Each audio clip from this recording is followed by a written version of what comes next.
A día de hoy todos conocemos a la marca de periféricos Razer, que puede considerarse como una de las mejores marcas de periféricos e incluso supera a Logitech en el ámbito del gaming. Pero todavía no están listos para escuchar eso. Antes debemos saber que la marca pasó por éxitos, fracasos y estafas. Así que pónganse cómodos o tal vez cómodas, que en este video estás por conocer la curiosa historia de Razer.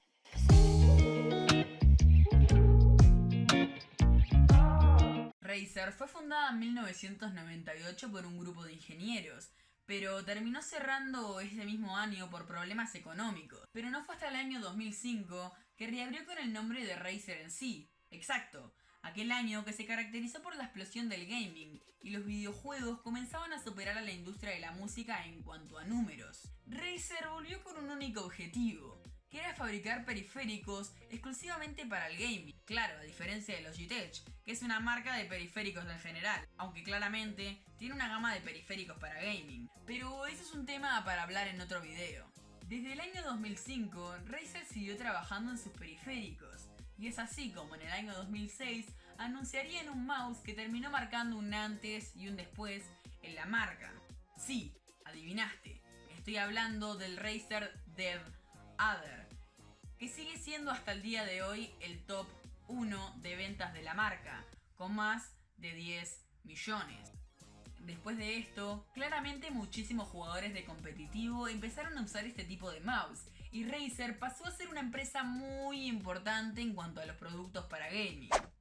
La marca se había ganado el apoyo luego de haber lanzado al mercado un montón de productos que prometían bastante en cuanto al gaming. Pero, ¿se acuerdan que les dije éxitos, fracasos, pero también estafas? Bueno, prepárense que ahora se viene lo interesante del video. Poco a poco sus periféricos fueron perdiendo calidad, y la marca nos entregaba productos que eran todo lo contrario por lo que se quería Razer, todo por lo que se lo confiaba. Esos periféricos que entregaban tan buena calidad que era irresistible a los ojos de uno. Sus periféricos empezaron a perder calidad y la gente se empezó a dar cuenta de eso.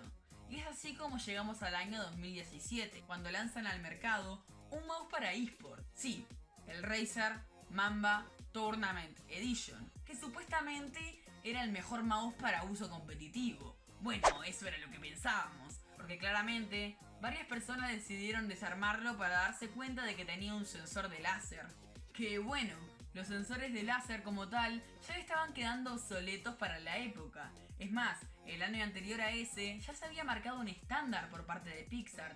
Pero bueno, pará, que me faltó decir algo. Que uno pensará que claro, básicamente precio-calidad puede ser una buena opción porque tiene 16.000 de DPI, un milisegundo de respuesta, tal cosa, tal otra, pero bueno, este mouse no era para nada precio-calidad. Este mouse salía $100.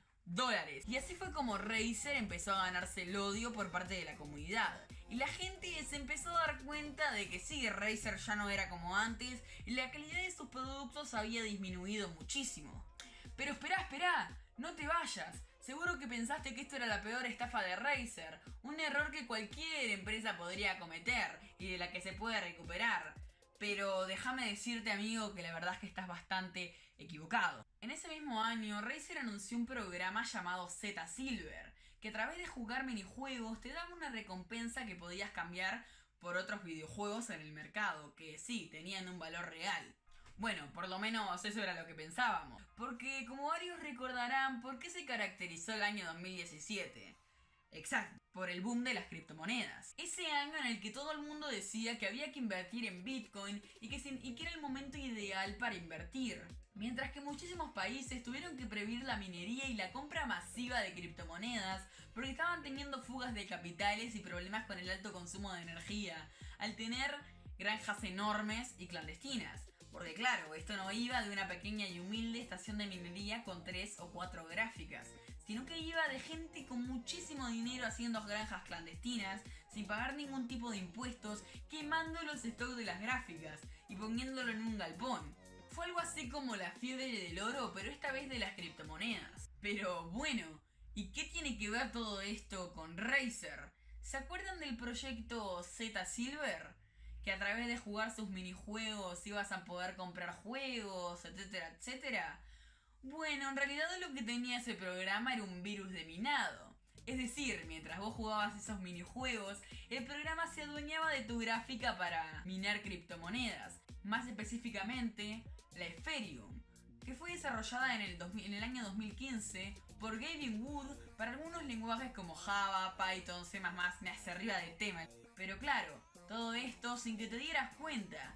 Es decir, después de haber minado por 300 horas, capaz que te alcanzaba para comprarte el Mario Galaxy 2. Y esto del virus de minado se descubrió gracias a los reportajes de gente que aseguraba un consumo muy alto de su GPU, sin contar que más de uno se debe de haber sorprendido cuando le llegó la factura de la luz. Porque claro, la minería requiere de un gran desgaste de tu GPU, pero también un alto consumo por parte de tu Power Supply. Pero pará, no te me vayas todavía, que acá viene lo más zarpado. Y algo que mucha gente no lo va a poder asimilar. Y la cosa es que esto era legal. Pará, pero acá más de uno va a empezar a decir, bueno, pero ¿cómo que esto era legal? ¿Cómo se puede permitir esto cuando en realidad se estaban adueñando de tu gráfica?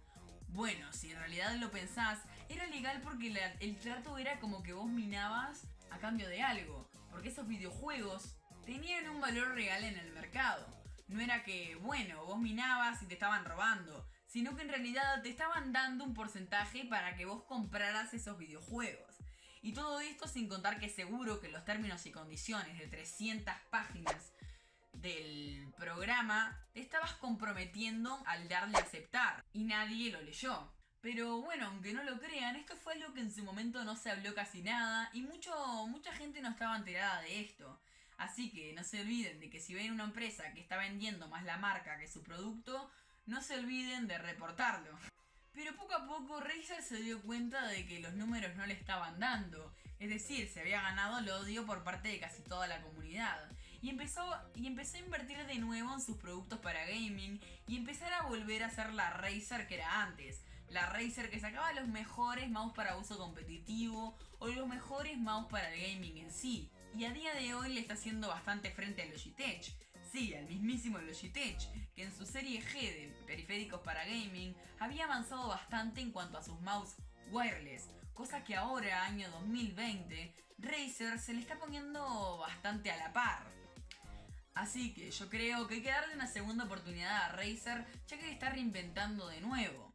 Así que bueno gente, hasta acá el video de hoy. No se olviden de lavarse las manitos con agüita y con jabón. Aprovechen la pandemia y gente, nos revimos.